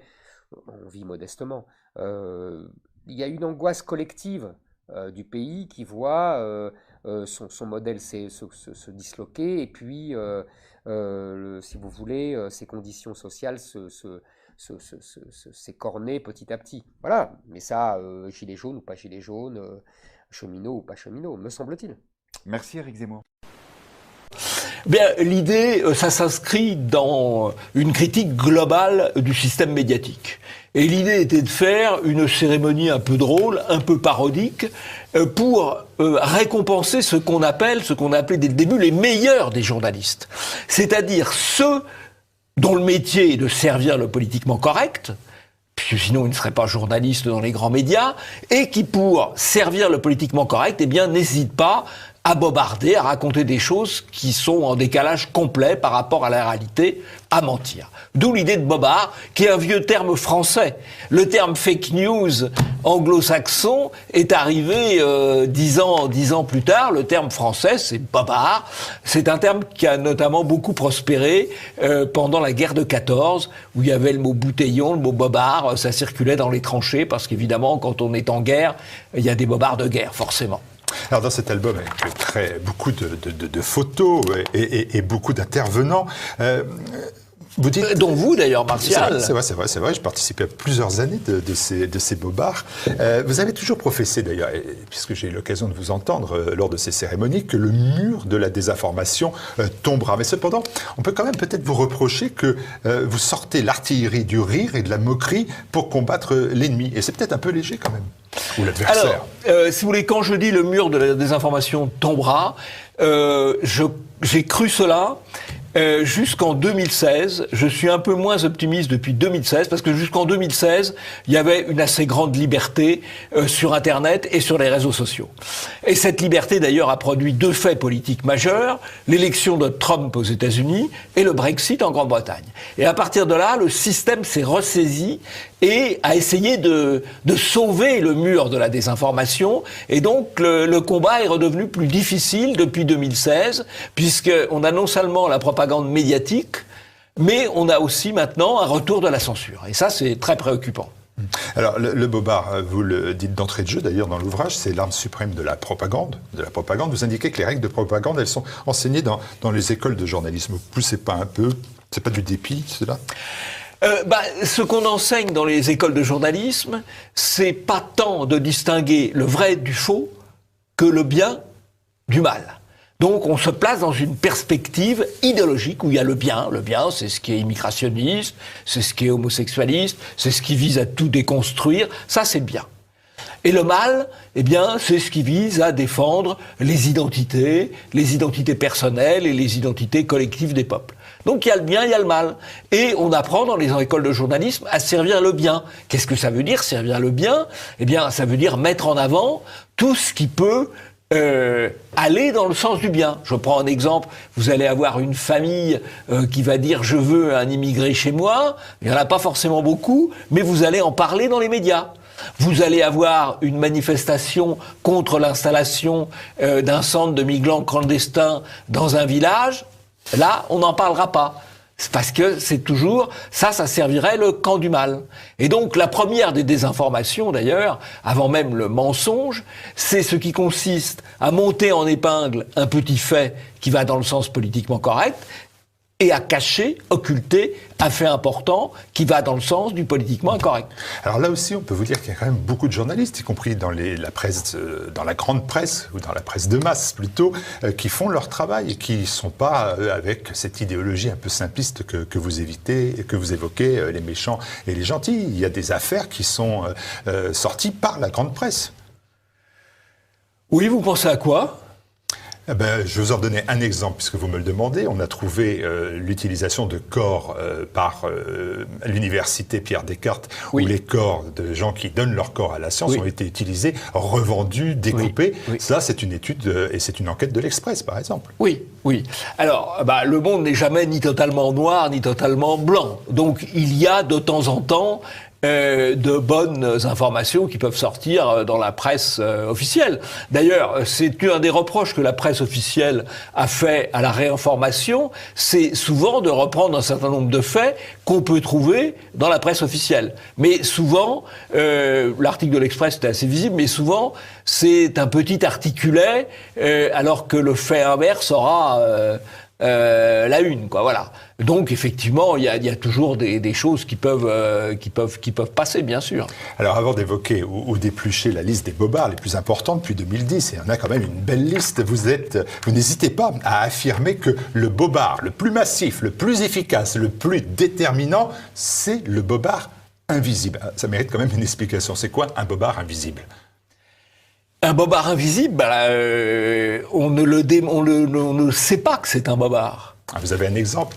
On ne sait pas que c'est un bobard, on croit que c'est un bobard.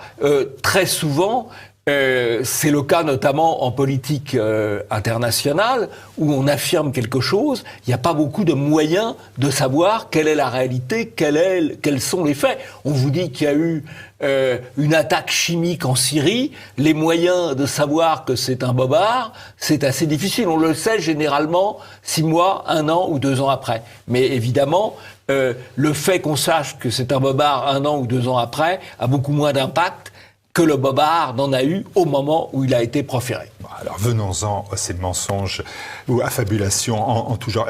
J'ai vu plusieurs fois qu'il y avait plusieurs catégories de bobards et même un prix spécial du jury. J'ai pas très bien compris comment ces catégories étaient décidées.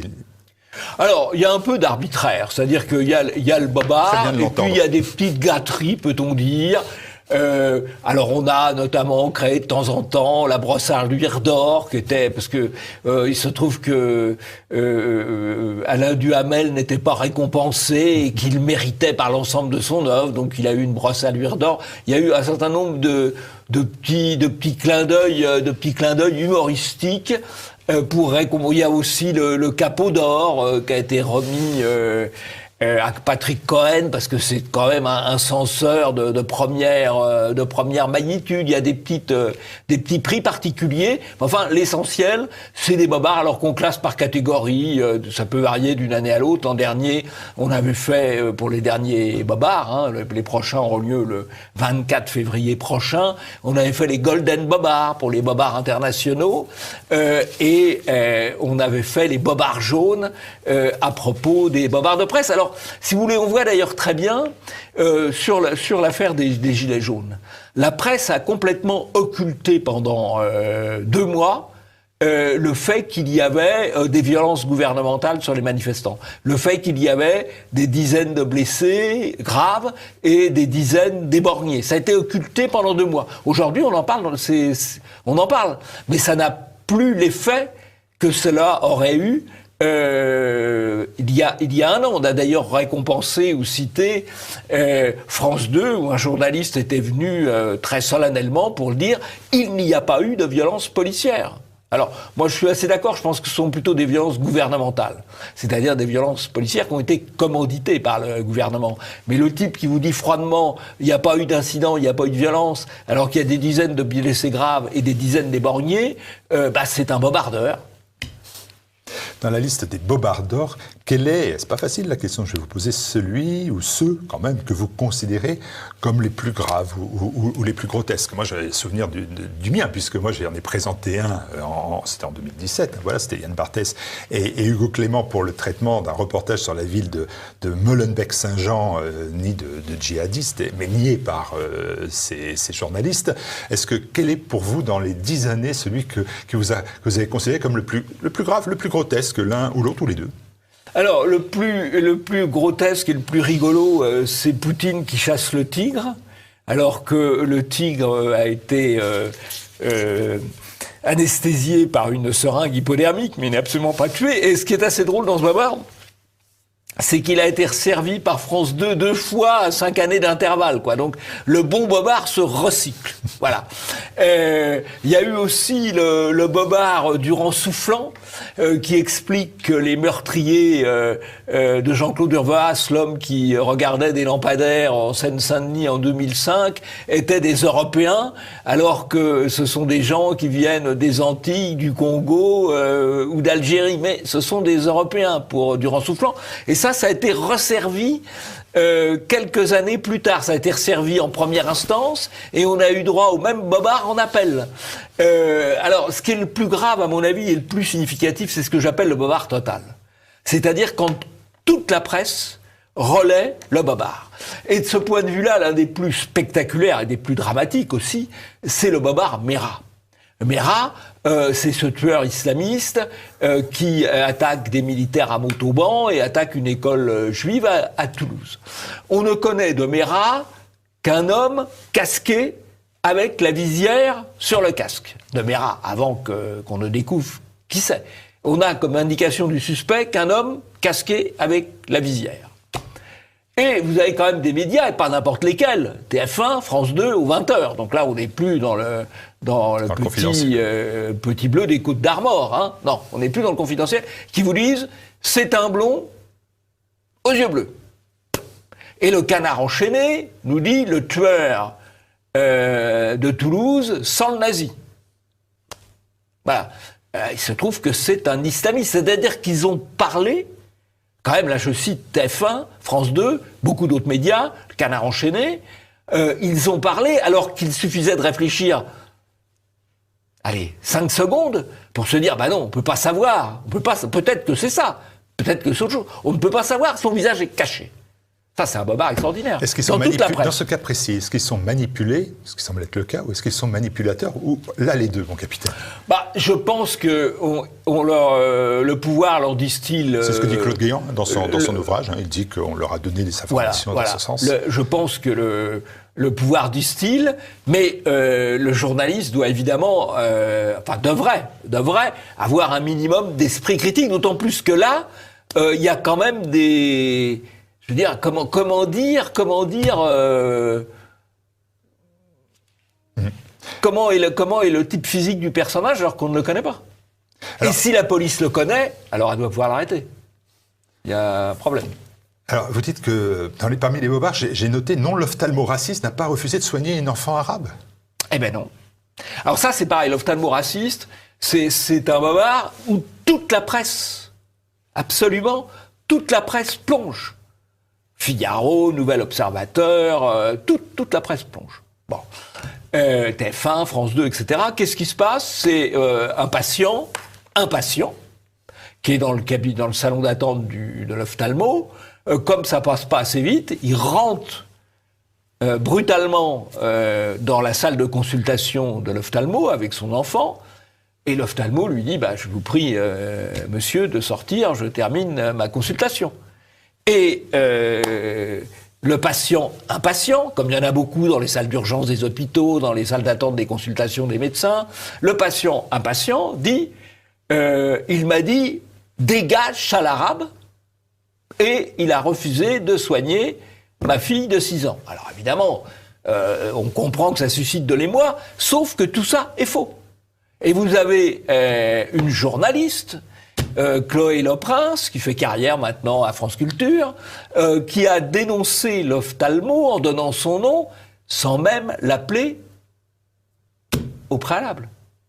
Donc vous voyez le degré de déontologie qu'il peut y avoir, et elle continue sa carrière. Là encore, de petite délatrice. Jean-Yves Le Gallou, je laisserai répondre, mais Jean-Yves Le Gallou, est-ce que là c'est de l'intoxication ou on est dans l'idéologie? Alors les deux, c'est-à-dire que faut vous placer du point de vue du journaliste qui apprend la nouvelle. Il va être pressé, il sent que l'affaire est bonne. Elle est bonne parce que l'affaire est affective, donc commercialement c'est bon, ça marche, ça va marcher, Coco. Et elle est bonne idéologiquement parce que ça dénonce le racisme. Donc, il est poussé à mettre ça en ligne tout de suite. S'il ne met pas en ligne tout de suite, et s'il ne met pas en papier tout de suite, parce qu'il y a la ligne puis le papier après, les autres vont le faire. Et s'il prend le temps de vérifier, eh bien... les autres sortent l'info avant lui. Et si l'info est vraie, il va être accusé, stigmatisé, comme on dit, par ses collègues qui vont lui dire « Mais enfin, pourquoi tu n'as pas sorti les infos ? Ça veut dire que quand même, tu dois pas penser très bien, etc. » Tandis que si passe l'info qui est fausse, comme tous les autres, il n'y a pas de problème. Donc, au fond, il y a une prime à la non-vérification de l'info à partir du moment où elle va dans le sens politiquement correct. Une info qui va dans le sens politiquement correct n'est pas vérifiée. Une info qui va dans le sens politiquement incorrect, elle est vérifiée 10 fois. Alors là, autre exemple où toute la presse plonge, c'est non, le brave garçon Théo Louaka n'a pas été violé par des policiers. Théo n'a pas été violé par les policiers. Non, alors ça, là aussi... Là, toute la presse a plongé. Absolument, toute la presse. Mais alors là, c'est peut-être encore pire que pour Mera. Absolument, toute la presse a plongé, alors que là encore... Et les politiques. Et les politiques, y compris M. Macron, hein. M. Macron qui, à l'époque, était contre les violences policières, quand on voit ce qu'il fait tous les jours depuis, les ordres qu'il donne... Les ordres, parce que les ordres qu'il a donnés sur les gilets jaunes, c'est des tirs de dissuasion. C'est-à-dire, c'est pas des tirs accidentels sur des manifestants pacifiques, c'est des tirs de dissuasion. Bon, ça commence à être reconnu d'ailleurs. Eh bien, tout le monde plonge. Alors que là aussi, il suffit de faire preuve d'un minimum de sens critique, puisque l'interpellation a lieu dans un lieu public. Bon, on va nous dire, un policier a violé une personne arrêtée dans le creux d'une cave de commissariat. Bon. Mais c'est un lieu public où il y a des caméras. Par conséquent, il est quand même peu vraisemblable que les policiers prennent ce type de risque devant les caméras. Et s'ils ont pris le type de risque devant les caméras, les caméras vont parler. D'ailleurs, les caméras ont parlé, mais on les a fait parler très tard. Mais la presse ne s'est pas posé cette question-là. Elle a considéré comme vraisemblable que des policiers à l'extérieur allaient violer un brave garçon qui était accessoirement un dealer et un homme qui détourne les aides sociales et les aides professionnelles, mais peu importe. On croit ça, pas le moindre esprit critique. Vous faites toutes les semaines une émission ici, à ma place, en lieu et place immédiat, et vous relevez bien évidemment tous les bobards de la semaine. Non, enfin, on ne relève pas tous les bobards de la semaine, parce qu'il faudrait faire une émission quotidienne. Amendement accepté. Voilà, oui, Amendement on ne relève pas tous les bobards. On relève les plus saillants, les plus spectaculaires. Vous en avez quelques-uns comme ça, là, des derniers que vous avez évoqués, vous avez comme ça à l'esprit. Oui, alors il y en a eu un qui est un bobard un peu sophistiqué, qui est un bobard France Culture, qui a expliqué, alors c'était un bobard docte, puisque c'était un professeur d'université qui expliquait qu'on avait blanchi les statues grecques parce qu'il fallait blanchir. Alors c'est vrai que les statues grecques étaient colorées, hein, mais elles n'ont pas été blanchies. C'est simplement le temps qui a fait que le marbre est revenu Et le fait à sa qu'elle soit couleur blanchie, il en naturelle. tirait quelles conséquences? C'était une volonté de blanchitude pour nier le fait qu'elles aient pu être de couleur. Enfin, c'est complètement hallucinant. Je voyais hier, on a découvert de nouvelles peintures à Pompéi, hein, puisqu'il y a eu une nouvelle fouille. Eh bien, les personnages de Pompéi, bah oui, ils sont européens, ils sont blancs, c'est comme ça. Voilà, c'était Rome, c'était la Grèce. Il n'y a pas eu de blanchiment des populations antiques. Voilà. L'ouvrage Derrière le loisir, c'est aussi un outil de travail pour reconnaître, décrypter et dénoncer les mensonges médiatiques. C'est maintenant devenu votre mission, votre métier, ou est-ce que ça vous est tombé sur la tête? Vous dites en 2010, j'aurais jamais dû faire ça, parce que maintenant je suis prisonnier de la chasse aux bobards. Je suis un chasseur de bobards. Vous savez qu'il y a des gens qui ont fait carrière sur la chasse, être chasseur de bobards. Oui, alors non, je veux pas me limiter à la chasse aux bobards, mais en fait, quand nous avons créé Polémia, donc avant même les bobards, j'ai considéré que il y avait un champ d'action qui n'était finalement très peu occupé, qui était la critique des médias. Pour une raison très simple, c'est que la logique des médias dominants, c'est de dire si vous nous critiquez, on ne parlera plus jamais de vous. Et donc la majorité des gens, notamment dans le milieu politique, s'écrasent ou s'écrasaient parce qu'ils s'écrasent un peu moins maintenant quand même. S'écrasaient parce que vous avez critiqué, vous nous demandez la réponse, vous n'existez plus. Bon, il se trouve que moi, je considérais que j'avais plus besoin des médias, et donc je me suis lancé dans la critique des médias avec un certain nombre de développements dans la presse de réinformation, etc. Et les bobards, c'est un élément de la critique des médias. Je crois que c'est essentiel parce que les médias, ce n'est pas le quatrième pouvoir, c'est le premier pouvoir, c'est celui qui façonne l'opinion. Et qui façonne l'opinion à travers une propagande absolument massive.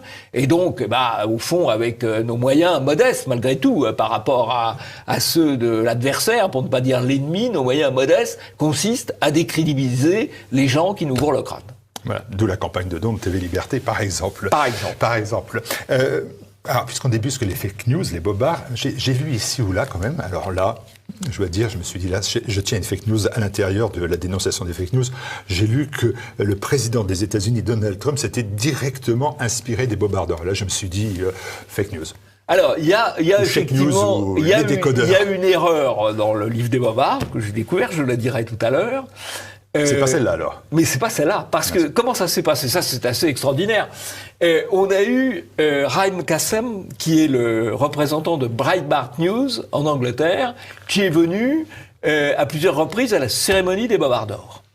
Et il nous a dit, c'est absolument formidable. La première fois qu'il est venu, je lui avais trouvé un bon interprète avec lui, parce que pour qu'il apprécie quand même la soirée. Il a dit, c'est absolument formidable. Je vais proposer ça aux États-Unis.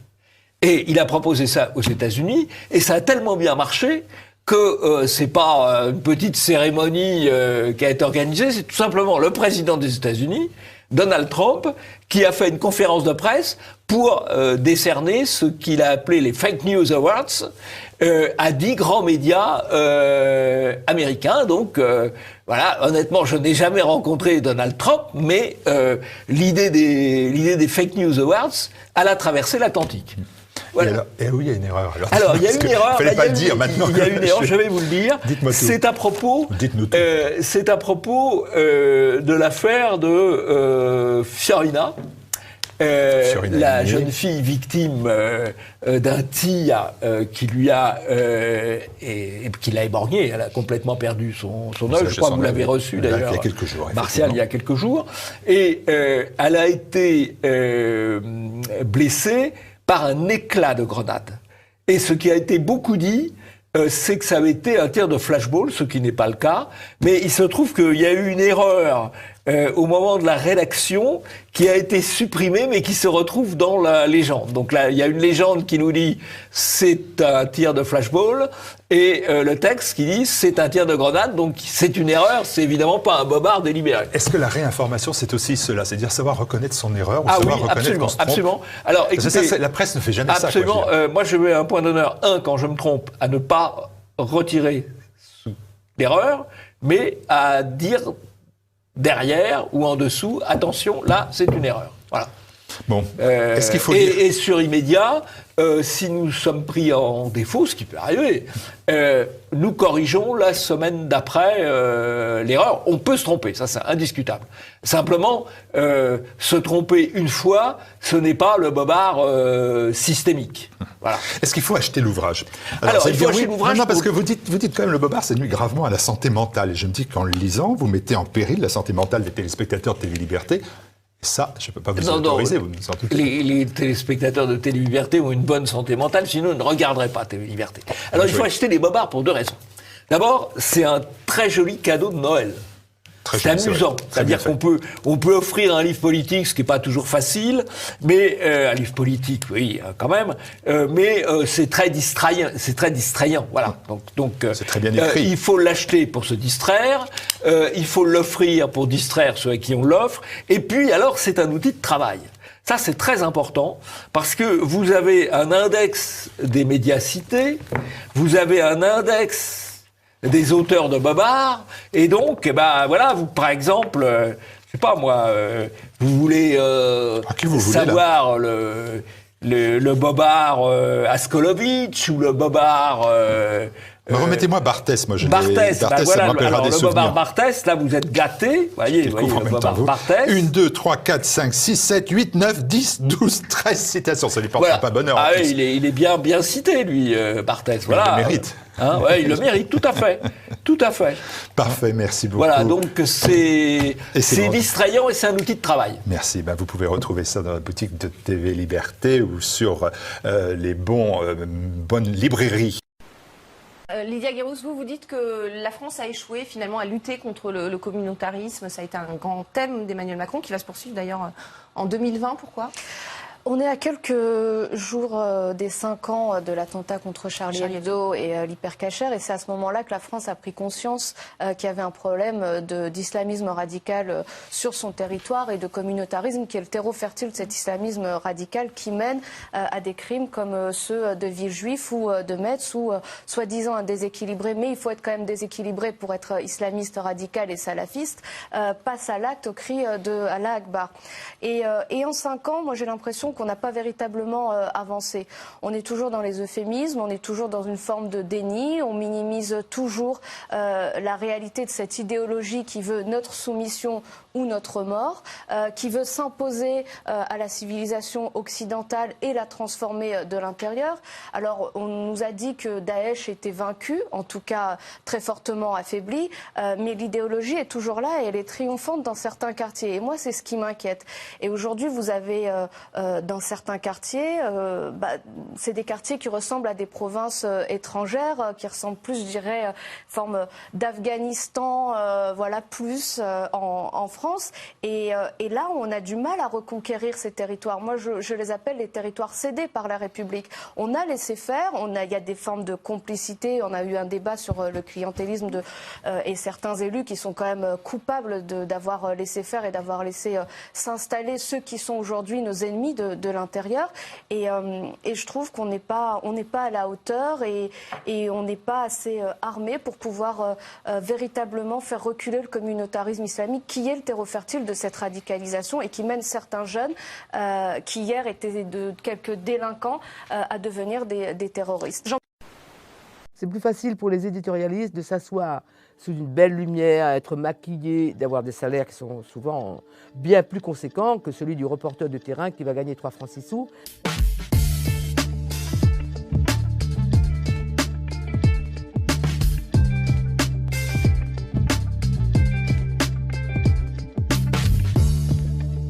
Bonjour Maïmouna Interman. Bonjour Benjamin. Journaliste, grand reporter, membre du Conseil supérieur de l'audiovisuel, le fameux CSA de 2013 à 2019, en charge du groupe de travail sur la diversité. Vous avez accepté de répondre à notre invitation et on est très heureux car justement on avait envie d'évoquer avec vous le thème de la diversité dans les médias. Alors je voudrais commencer cet entretien avec un bilan, c'est un peu banal, mais avec le recul, quel bilan global tirez-vous de ces 6 années passées au CSA à travailler sur la question de la diversité ?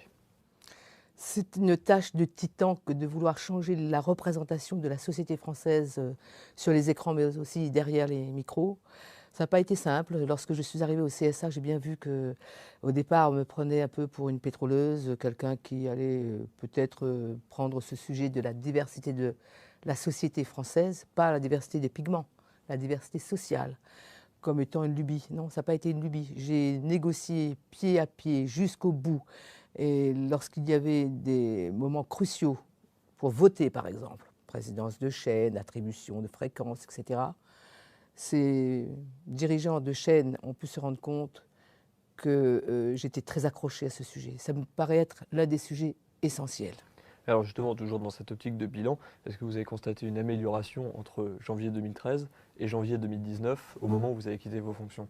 Oui, il y a une amélioration de la représentation de la France dans tous ces États ces dernières années, particulièrement pendant mon mandat entre 2013 et 2019. Pourquoi je peux le dire ? D'abord parce que les chiffres que nous avions analysés dans ce document, qui paraissait tous les ans, dans le baromètre de la diversité, les chiffres le montrent. Mais il ne faut pas s'intéresser qu'aux chiffres, aux calculs mathématiques. Il faut voir aussi le côté qualitatif. Dans quel rôle on nous voit? Dans quel rôle on voit quelqu'un qui, visiblement, a des racines venant d'ailleurs, ou quelqu'un qui ne ressemble pas forcément à un Parisien par sa façon de s'habiller, sa façon de s'exprimer, les thèmes qu'il peut aborder.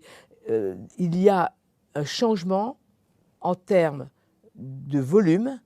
Il y a aussi, je crois, honnêtement, une prise de conscience du côté de ceux qui font la télé sur les écrans ou derrière les micros, de ceux qui donnent les ordres, des patrons, parce que manifestement, ils ont compris qu'il s'agissait d'une question vitale aussi pour eux. Pourquoi ? Aujourd'hui, vous en êtes un exemple, on peut propager d'autres idées, d'autres discours sur d'autres médias que la télé à l'ancienne. Et par conséquent, si les gens se disent « moi je ne regarde plus cette chaîne parce qu'elle cultive la haine », elle surfe sur les discriminations. Et si des pans entiers de la société s'éloignent des médias à l'ancienne, alors là, il y va d'un intérêt majeur et d'un intérêt stratégique pour ces chaînes. Alors peut-être pas par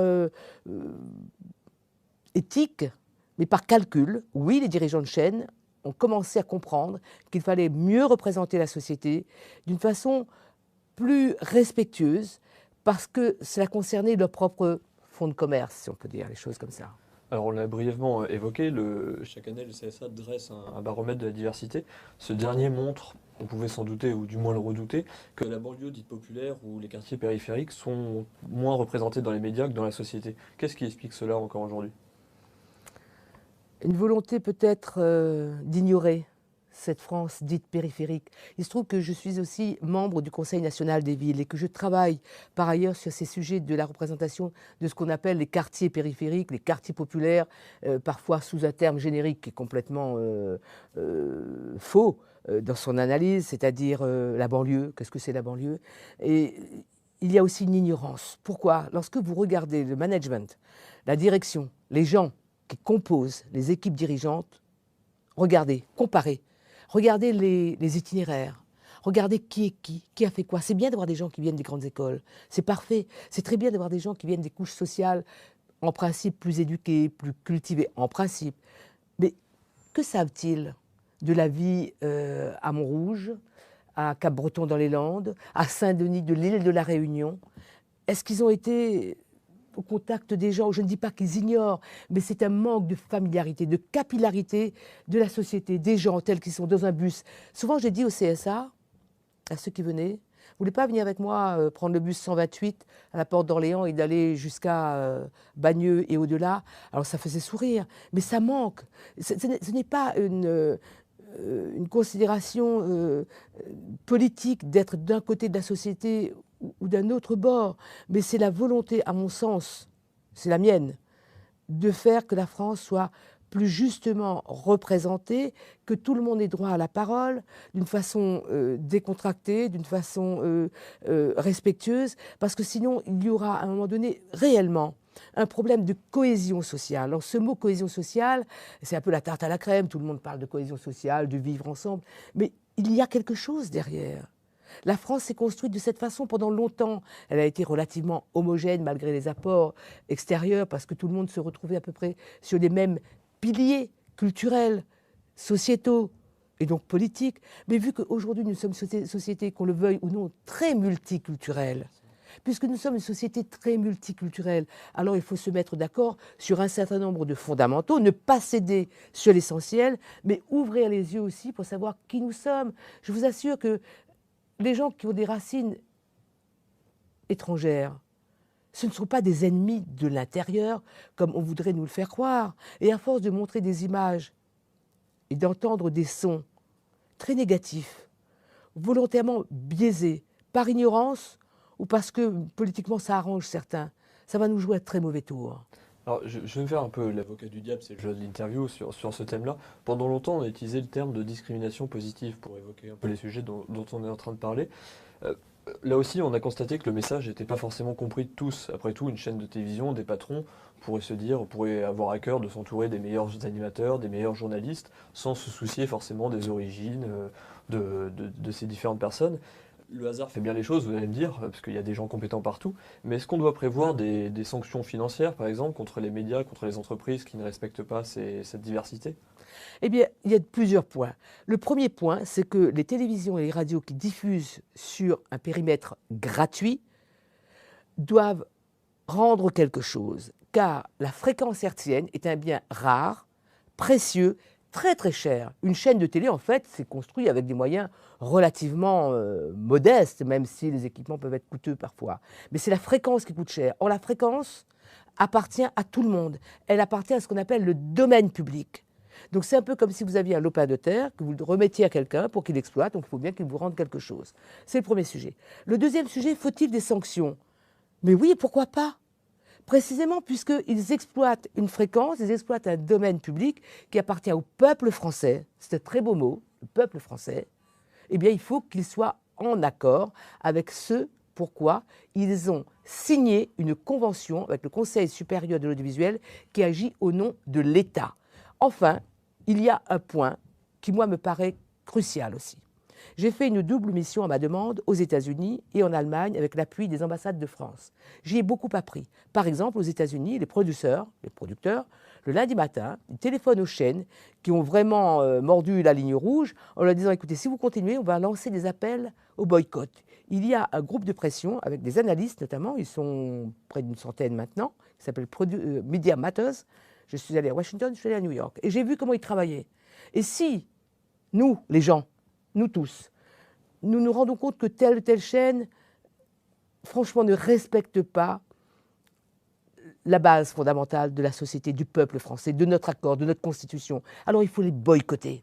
Et croyez-moi, s'il y a X millions de gens qui boycottent en disant « nous vous boycottons, nous ne vous regarderons plus », et si les gens les suivent, et s'il y a une sorte d'attitude civique, de choix civique, je suis persuadée que les patrons de ces chaînes réfléchiront à un moment donné. Alors justement, sur les sanctions financières, par exemple, certaines entreprises, on le sait, peut-être pas dans les médias, mais certaines entreprises préfèrent payer des amendes plutôt que de se résoudre justement à ces conditions de diversité. Et si on leur dit on ne vous regarde plus, c'est la pub qui manquera dans la caisse. C'est le nerf de la guerre. Hein. Et puis, c'est le name and shame. On va vous nommer et on va vous harceler dans le meilleur sens du mot. Et il faudra le faire. J'ai été pendant 6 ans au CSA. J'ai dû, la plupart du temps, me taire. Et j'étais obligée, je suis obligée de me taire encore aujourd'hui à cause de la loi. Mais me taire ne veut pas dire rester sans agir. Et je continue à agir au ras des pâquerettes, dans les associations, dans les fondations, en allant dans les écoles, en prenant parti et en disant « oui, nous, les téléspectateurs, nous avons une marge de manœuvre. N'acceptons pas n'importe quoi. » Je me souviens très bien de mon expérience de terrain comme journaliste. Je me souviens par exemple de 1981 en Pologne, au moment de la déclaration d'état de guerre. Les Polonais ont obligé les dirigeants polonais voulaient obliger le public polonais de regarder un homme en treillis présenter le journal. Vous savez ce qu'ils ont fait les Polonais? Ils ont pris leur écran, ils l'ont posé vers la fenêtre pour bien montrer à Jaruzelski et aux autres qu'ils ne regarderaient pas cette télé-là. Mais ils l'ont changé, le gars. Nous aussi, on peut faire ça. C'est un produit. La télé est un produit de consommation. Et les dirigeants qui sont à la tête de ces entreprises ne sont pas plus éthiques que monsieur X ou madame Y à la tête de telle ou telle grosse entreprise, parce que le but de l'affaire, c'est de ramasser de l'argent. Ils ne font pas ça juste parce que c'est tellement beau de faire de la télé, ça sert à unifier les gens. Mais non, ils sont là pour le business. C'est un business comme un autre. Donc, agissons comme des consommateurs, comme les autres, avec juste peut-être une précaution. C'est que les images et les sons fabriquent notre imaginaire, donc fabriquent notre manière de vivre ensemble. Je suis devenue très vindicative là-dessus, parce que j'ai vu comment ça se passait. Et j'ai vu que c'est en tenant tête et en refusant d'accepter certaines pressions qu'on pouvait faire avancer les choses. C'est ainsi que j'ai réussi à avoir de temps en temps des miettes. Je suis bien consciente que dès mon départ, dans certaines télévision, c'est un gros groupe très puissant. On a supprimé, on a modifié des comités de diversité, on a rechangé le format des groupes de gens qui en principe respirent la société. C'est pas grave, on continuera dehors.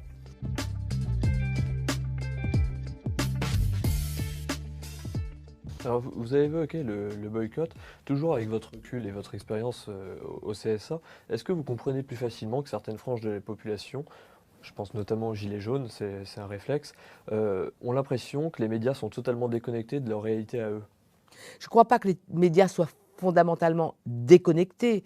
Je pense que les journalistes, en particulier souvent sont dans des situations précaires, les journalistes ou les techniciens, savent très bien dans quel état se trouve la France. Mais ils ne décident pas du contenu des conducteurs. Il peut y avoir des moments dans les conférences de rédaction où ils peuvent faire entendre leur point de vue, mais eux-mêmes sont entraînés. Chez les journalistes, et les Gilets jaunes devraient le savoir, parmi les Gilets jaunes, il devrait y avoir beaucoup de gens du monde des médias, car le monde des médias s'est considérablement précarisé, paupérisé. C'est un monde aujourd'hui qui vit avec très peu. Je connais énormément de jeunes qui sont obligés de quitter la profession parce qu'ils ne gagnent pas assez. Donc que les Gilets jaunes fassent alliance avec eux plutôt qu'ils les vilipendent. Et en tout cas, pas de violence à l'égard de la presse. Pas de violence à l'égard de la presse. Car ce serait tuer dans l'espoir ceux qui pourraient justement mieux les comprendre. Le problème n'est pas les journalistes, le problème c'est la couverture qui est exigée par ceux qui sont aux manettes, qui décident. Quand on regarde un peu comment monte la pub, par exemple, le volume de la pub, même si les jours de grandes manifestations, certaines chaînes d'infos ont délibérément choisi de supprimer les écrans publicitaires, il n'en demeure pas moins qu'ils créent une sorte d'accoutumance à les regarder. Donc, ce ne sont pas des enfants de cœur non plus. Mais les Gilets jaunes, ce mouvement ne me surprend pas. Je ne l'ai pas prévu, évidemment. Mais je comprends très bien qu'au fil du temps, les 9 millions de personnes classées comme pauvres en France, de toutes couleurs, de toutes origines, que ces gens en ont marre d'être traités comme des ploucs et comme des rien du tout. Moi, je viens d'une famille où j'ai un frère qui était taxi, un autre qui était longuement au chômage, une autre qui a été aide-soignante, une autre qui a été femme de ménage, etc., etc. Et je vois très bien que pendant longtemps, ils ont considéré « Oh, on est des gens de peu, on est des petits gens. » Mais quoi? Mais on est des citoyens comme les autres. Est-ce que vous avez vu, vous, beaucoup de fictions où on représentait des héros ou des héroïnes sous les jours de ces mamans qui vont travailler 2 heures le matin à faire du ménage pour nettoyer des bureaux, qui traversent tout Paris pour quelques heures de ménage et le soir qui reviennent. C'est où les histoires là-dessus? C'est où? Ça reste à faire. Pour revenir justement au traitement des médias, est-ce qu'il n'y a pas une confusion chez les Gilets jaunes, mais chez les citoyens français en général, entre éditorialistes, ceux qui donnent leur avis, ceux qui donnent leur opinion surtout, et journalistes, les fameux journalistes de terrain dont vous parliez, et notamment les plus précaires? C'est plus facile pour les éditorialistes de s'asseoir sous une belle lumière, être maquillés, d'avoir des salaires qui sont souvent bien plus conséquents que celui du reporter de terrain qui va gagner 3 francs 6 sous, et de pérorer. Et justement, celui-là, souvent, lorsqu'on l'écoute, ne se trouve pas en adéquation avec ce qui se passe dans le pays. Il lui manque juste le contact avec le sol. C'est comme si c'est une voiture qui roule sur du verglas. les gilets jaunes, au fond, ça pourrait être chacun d'entre nous. Chacun d'entre nous, à son tour, pourrait revêtir un gilet jaune pour une raison ou une autre. Mais surtout pas de confusion entre ceux qui sont sur l'avant-scène et puis la troupe. Et la troupe, c'est la plus grande partie de ceux qui travaillent vraiment et qui travaillent très dur. Un reporter fait un métier très dur. Il faut aller chercher des infos, apporter une originalité, et c'est certainement plus compliqué aujourd'hui qu'à mon époque où j'ai commencé. Parce que la concurrence est redoutable. Donc la concurrence pousse les uns et les autres à aller plus loin, à oser davantage, et surtout plus vite, parce qu'on a moins le temps de vérifier. Je n'ai pas travaillé du temps de Mathusalem. Moi, j'ai continué à exercer jusqu'en 2013, au moment de ma nomination. Mais même entre 2005, au moment de l'arrivée du groupe pour la première chaîne d'info, et 2013, le paysage avait considérablement changé. Et je me souviens que même à France 3, on s'amusait souvent à regarder les écrans de la concurrence, qui allaient plus vite, avec des moyens parfois pas toujours plus importants, mais qui étaient déployés comme un effet de loupe sur tel ou tel événement. Et la tentation était d'imiter, était même de copier, était de s'inspirer de ça, ce qui est un danger flagrant quand même.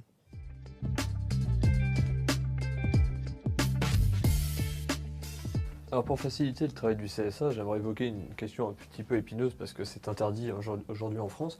Mais est-ce qu'on ne peut pas s'empêcher de soulever cette question des statistiques ethniques? J'aimerais connaître votre position par rapport à ça. Est-ce que finalement ces données ne pourraient pas aussi servir d'électrochoc finalement pour faire avancer les choses? Alors j'ai écrit sur la question des statistiques ethniques de mon premier livre, Tête haute, puisque justement je voulais parler de ces questions de la diversité. Quand je cite le livre, ça veut dire que je sous-signe. J'ai toujours pensé qu'un patron d'une PME qui va vendre un fromage, eh bien, il a besoin de mesurer le marché pour savoir si le fromage qu'il va vendre correspond à sa cible marketing. Pour définir des politiques publiques en matière d'éducation, de santé ou même de besoins en termes de chaînes publiques de télévision ou de radio, pourquoi serait-il offusquant, en principe, de savoir qui est qui, combien de gens ont des racines comme ci ou comme ça, ne serait-ce que pour apprendre la langue. Simplement, on est dans un contexte très bouillonnant. Il y a vraiment le feu sous la marmite. Et à la réflexion, j'ai quand même un peu peur qu'en jetant en pâture des chiffres sur X millions de gens de culture musulmane, par exemple, que les gens se disent « Oh là là là là, mais le pays, c'est vraiment le grand remplacement ». C'est très faux tout ça. Moi, je m'appelle Memona Afeji. Mon père était musulman. J'ai été élevée du côté de ma mère, je suis chrétienne de culture. En même temps, je ne peux qu'être tolérante, j'ai un frère qui est musulman. Est-ce que nous sommes la 5e colonne? Est-ce que nous sommes considérés comme musulmans ou pas? Est-ce que je suis de culture musulmane? Oui, un peu. Ça va être tellement compliqué et ça peut servir... C'est vraiment un double tranchant, cette histoire. Je suis vraiment un peu comme l'âne de Buridan, ce sujet-là. D'un côté, je suis pour, de l'autre, je suis contre. Pas contre, mais je me méfie un peu. Mais au total, un jour ou l'autre, si les gens ne se sentent pas représentés, ce sera possible de sortir les chiffres. Parce que dans les box des grands groupes de téléphonie, on a les noms quand même. Bon, Memona Afeji, c'est sûr qu'on pourrait croire que je suis une pure et dure. Il se trouve que moi, je suis vraiment le cul entre deux chaises et je suis un peu des deux. Je ne suis pas la seule. On est nombreux. Quand on regarde les études qui sont faites aujourd'hui, on voit bien qu'il y a une majorité, par exemple, de gens de culture musulmane qui voudraient qu'on facilite les choses pour le port du voile. Mais en même temps, il y a 70% des gens de culture musulmane qui déclarent, selon une étude récente, qu'il faut que les personnes homosexuelles puissent être libres de vivre leur vie. Oui, c'est pas simple. C'est jamais du noir au blanc dans tout cela. Je peux juste porter témoignage d'une chose, de ce que j'ai vu en France. Et je viens de l'île de la Réunion, qui est l'île où il y a eu la première mosquée construite sur le territoire de la République, payée notamment par un de mes grands-pères, Afeji. C'est écrit dans la mosquée de Saint-Denis de la Réunion. Je peux porter mon témoignage sur le point suivant. Je connais trop de gens, notamment de la jeune génération, qui voudraient juste avoir le droit d'être considérés comme des Français, d'avoir un travail, d'avoir la chance de vivre dans ce pays qui, quand même, fait partie de ceux où on se sent respecté. Il y a des racistes, certainement, mais ce n'est pas un pays raciste, la France. Donc, ces gens-là, ces personnes, certes, elles ont leur bagage culturel, émotionnel, artistique, qui est mêlé à d'autres influences, d'autres racines. Mais ce sont juste des gens qui sont décents. Ne faisons pas de ces personnes des ennemis. C'est très facile d'imaginer qu'un jour ou l'autre, à force de se sentir discriminé, méprisé, pas considéré comme les autres, qu'ils se disent « Ok, on ne veut pas de nous, d'accord, alors on se mettra de côté ». Et c'est là où on fera cette espèce de patchwork à l'américaine, où en allant chez le médecin, vous devez déclarer si vous êtes blanc ou noir, si vous êtes juif ou pas. Ça, je ne veux pas. Mais que les gens aient le droit de se sentir totalement français, ce qui est mon cas, et quand même un peu de l'Inde, ce qui est aussi le pays de mon père. Je ne peux pas cracher sur ce pays. Et pourtant, quand j'entends la Marseillaise, c'est mon hymne. Je serais incapable, même si j'ai été dans des voyages officiels avec des présidents de la République, Mitterrand, Chirac, Sarkozy en Inde, je suis incapable de dire quel est l'hymne national indien.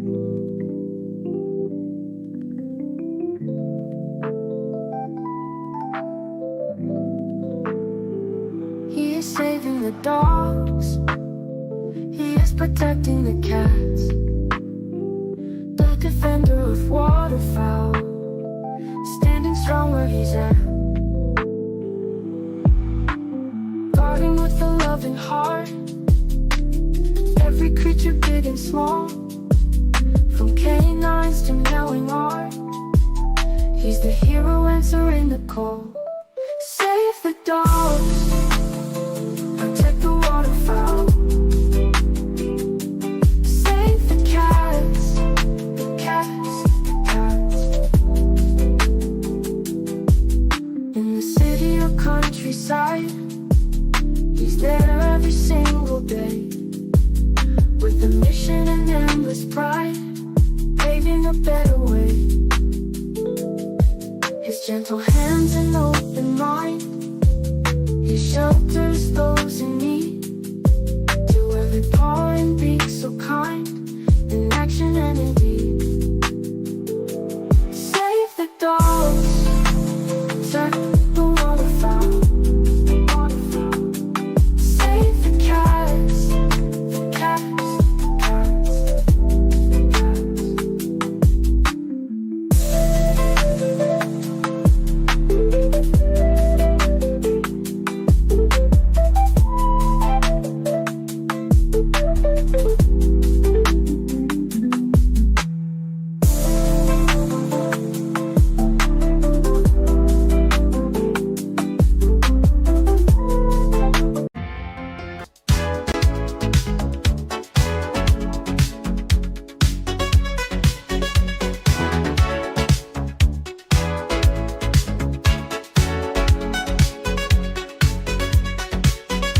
This meeting he dances with his conquering air, with the people of romance and sparkle in style. Little by little he builds an empire with gold, buildings all his own, then turn to starboard.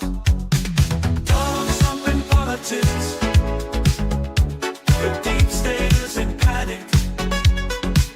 He wants to beat them with a stick, demolish them brick by brick. The corrupt parade, their hypocritical smile, their power is so fragile that dominance crumbles. The horde runs after him, but he